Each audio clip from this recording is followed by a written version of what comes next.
আসসালামু আলাইকুম বেটাস, ভালো তো সবাই? মন ভালো করার জন্য বাংলা ভাই তো আছেই। আজকে আবারও চলে আসলাম তোমাদের জন্য নতুন কিছু তথ্য নিয়ে।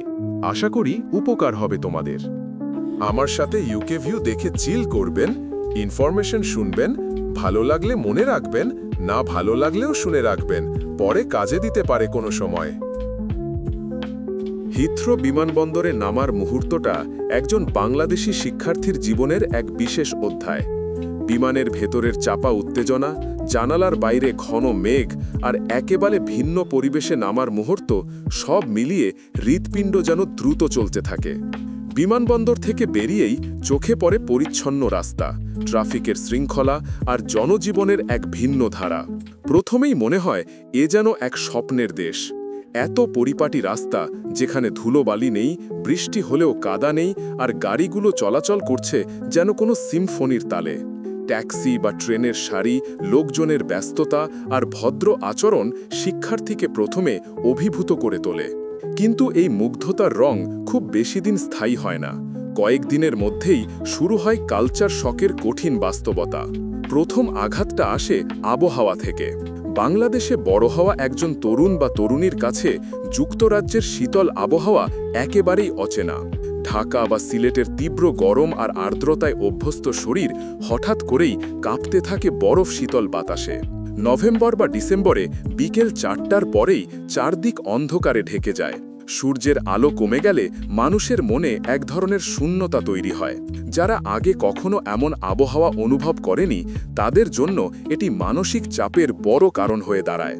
অনেকেই দিনের অর্ধেকটা সময় আলো ছাড়া কাটাতে না পেরে বিষণ্ণতায় ভোগে। মনোবিজ্ঞানীরা একে বলেন সিজনাল অ্যাফেক্টিভ ডিসঅর্ডার বা শীতকালীন হতাশা। ভিটামিন ডি এর অভাব শরীরে আরও ক্লান্তি আর দুর্বলতা নিয়ে আসে। বাংলাদেশে সন্ধ্যা মানে আড্ডা, বাজার করা বা পরিবারের সঙ্গে সময় কাটানো। কিন্তু এখানে 4টার পরেই যদি চারদিক অন্ধকার হয়ে যায়, তাহলে মনে হয় দিন শেষ হয়ে গেছে। প্রথম দিকে শিক্ষার্থীরা বুঝতেই পারে না কিভাবে এই নতুন রুটিনের সঙ্গে খাপ খাওয়াতে হবে। অনেকেই ক্লাস শেষে রাস্তায় বের হয়ে অবাক হয় যে চারপাশে রাত নেমে গেছে। নতুন এই অভিজ্ঞতা ধীরে ধীরে একটা ভয়ের সৃষ্টি করে। মানুষ বুঝতে পারে এখানকার জীবন একেবারেই ভিন্ন। এখানে আবহাওয়ার সঙ্গে যুদ্ধ করেই টিকে থাকতে হবে। আবহাওয়ার পরের ধাক্কাটা আসে ভাষা আর উচ্চারণ থেকে।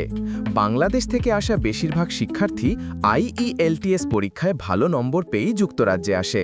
তারা ভাবে ইংরেজি নিয়ে আর কোনো সমস্যা হবে না। কিন্তু বাস্তবে এসে দেখা যায় পরীক্ষার ইংরেজি আর জীবনের ইংরেজি এক নয়। ব্রিটিশদের দ্রুতগতির উচ্চারণ, বিশেষ করে লন্ডনের ককনি অ্যাকসেন্ট বা স্কটিশদের টান অনেকের কাছে একেবারেই দুর্বোধ্য মনে হয়। ক্লাসে শিক্ষক যা বলছেন তা বোঝা যায় অর্ধেক, আর সহপাঠীরা যখন দ্রুত কথা বলে তখন মনে হয় যেন অন্য কোনো ভাষায় আলাপ করছে। শুধু ক্লাস নয়, দৈনন্দিন জীবনের ছোট ছোট কাজেও এই সমস্যা ধরা দেয়। রেস্টুরেন্টে খাবার অর্ডার দেওয়া, সুপারমার্কেটে প্রয়োজনীয় জিনিস জিজ্ঞেস করা বা বাস ট্রেনের দিক নির্দেশনা জানতে চাওয়া, এসব কাজও প্রথম দিকে দুশ্চিন্তার কারণ হয়ে দাঁড়ায়।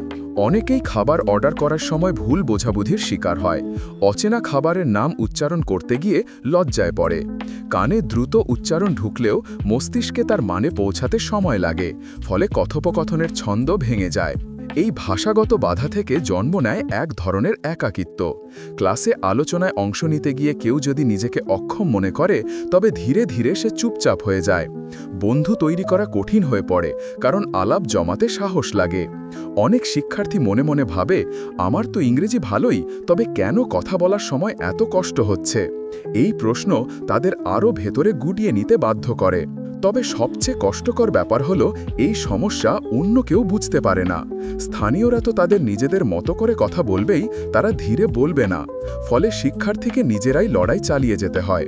সময়ের সঙ্গে সঙ্গে অনেকে মানিয়ে নেয়, কানে ধীরে ধীরে টান অভ্যস্ত হয়। কিন্তু শুরুর সেই কয়েক মাস অনেকের কাছে সত্যিই দুঃস্বপ্নের মতো।